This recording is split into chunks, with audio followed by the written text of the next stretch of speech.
بندای چه؟ په امت دی چه؟ محمد رسول الله. په مذهب دی چه؟ امام اعظم. په ملت دی چه؟ ابراهیم. څو کتابونه دي؟ تورات انجیل زبور طلا. تورات په چا نازل شوی؟ موسی علیه السلام. زبور په چا نازل شوی؟ داود علیه السلام. انجیل په چا نازل شوی؟ عیسی علیه السلام. قرآن په چا نازل شوی؟ محمد. د اسلام څو بناوې دي؟ الکلمه پیامو کلمه ووایه. لا اله الا الله محمد رسول الله. څو وخته مونځ فرض ده؟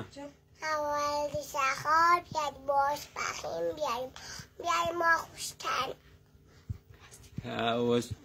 څو مشهورې ملایکې دي؟